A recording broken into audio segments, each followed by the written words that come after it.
গল্পমালিকা সাধুদের গল্প স্বামী বাসুদেবানন্দ পর্ব ২। ১৯১৪ সনের আষাঢ় মাসের কথা। সেদিন স্নানযাত্রা। একজন রামায়েত সাধু বেলুর মঠে এসে কয়েকদিন ধরে আছেন, যেখানে এখন শ্রী শ্রী মহারাজের মন্দির। সেখানে ধুনি জ্বালবার জন্য একখানি গোল ঘর ছিল।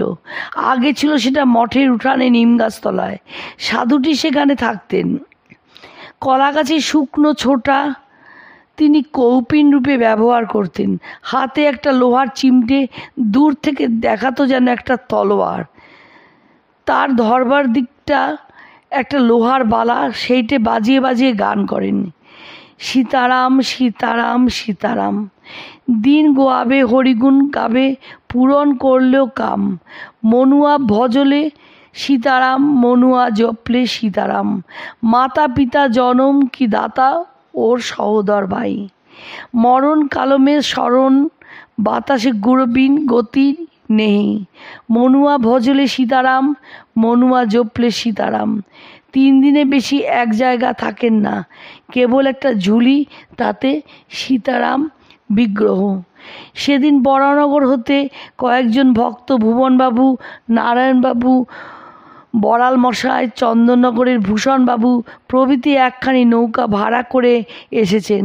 বৈকালে দক্ষিণেশ্বরী দর্শন করে আরতির পূর্বেই মঠে ফেরা হবে। সাধুটি তার ঝুলি থেকে একখানি হংসগীতা বার করে গঙ্গার ধারের বেঞ্চিতে বসে আমাকে ব্যাখ্যা করে শোনাচ্ছেন।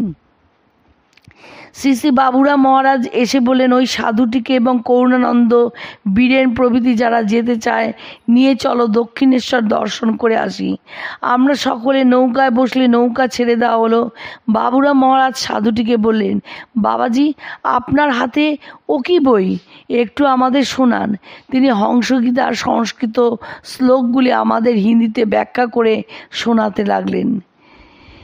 মর্মভেদী নৃশংস বাক্য বলবে না, নিজ ব্যক্তির দান গ্রহণ করা উচিত নয়। যে বাক্যে মানুষ উদ্বেগ প্রাপ্ত হয় বা পাপী বলে প্রমাণিত হয়, এমন নিষ্ঠুর কথা সাধু কখনো উচ্চারণ করবে না। বাকশল্য মানুষকে দিবানিশি দগ্ধ করে, অতএব মর্মভেদী বাক্য হতে সাধু সর্বদা বিরত হবে।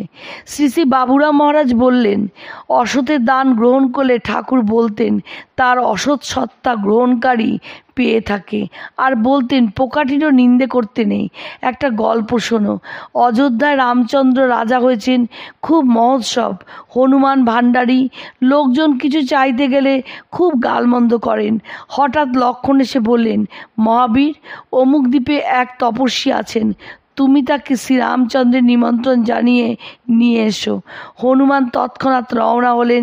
গিয়ে দেখলেন এক জ্যোতির্ময় স্বর্ণবর্ণ পুরুষ ধ্যান করছেন, কিন্তু তার মুখটা শূকরের মতো।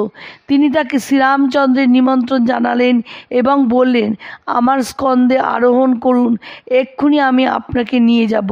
তিনি শ্রী ভগবানের নিমন্ত্রণ শুনে আনন্দে কম্পিত কলেবর হলেন এবং কয়েকটি পদ্মপুষ্প নিয়ে এসে বললেন, এগুলি শ্রী প্রভুর পাদপদ্মে নিবেদন করুন। আমি আপনার স্কন্ধে পাদস্পর্শ করতে পারবো না, আপনি চলুন, আমি এই এলুম বলে। শ্রী হনুমান মনে মনে চিন্তা করতে লাগলেন, আমি দর্শন না করিয়ে দিলে জীব একলা কি করে রামপদ দর্শন করবে? যা হোক, তিনি চিন্তা করতে করতে জিজ্ঞাসা করলেন, মহাত্মন, আপনার এই জ্যোতির্ময় স্বর্ণবর্ণের সহিত শূকর মুখ কেন? তিনি বললেন, পূর্বজন্মে আমি বহু দান করেছি, তাই জাতিস্বর হয়েছি এবং এইরূপ জ্যোতির্ময় দেহ পেয়েছি, কিন্তু দানকালে আমি বহু লোককে দুর্বাক্য বলতুম, তাই এই শূকর মুখ। হনুমানজি বিস্মিত হয়ে বুঝলেন যে শ্রী লক্ষ্মণজি তার শিক্ষার জন্যই তাকে এখানে পাঠিয়েছেন। তিনি তাকে নমস্কার করে বললেন, তাহলে আপনি আগমন করুন। তিনি বললেন, আপনি রওনা হলেই আমি রওনা হব। মহাবীরজি সন্দিগ্ধ চিত্তে রওনা হলেন। যোগপথে শ্রীরামচন্দ্রের নিকট উপস্থিত হয়ে সব কীর্তন করে পদ্মগুলি ভগবানের পাদপদ্মে নিবেদন করলেন। তারপর তিনি শ্রী ভগবানকে জিজ্ঞাসা করলেন, প্রভু, আপনি আমার বর দিয়েছেন যে আমার সাহায্য ছাড়া কেউ স্বয়ং আপনার পাদপদ্ম দর্শনে সমর্থ হবে না, কিন্তু এই মহাত্মা কি করে একলা আপনার নিকট আসবেন?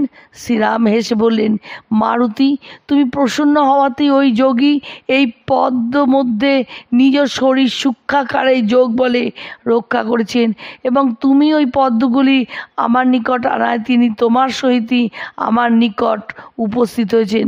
মহাবিশ্ব মুখস্থ যোগীকে দেখে একেবারে অবাক। সাধুটি অশ্রুপূর্ণ চক্ষে তার চিমটে বাজিয়ে গান ধরলেন, সীতারাম সীতারাম সীতারাম সীতারাম। নৌকা চলতে লাগলো। কখন যে সে দক্ষিণেশ্বর ঘাটে লাগলো তা আমাদের খেয়ালই নেই।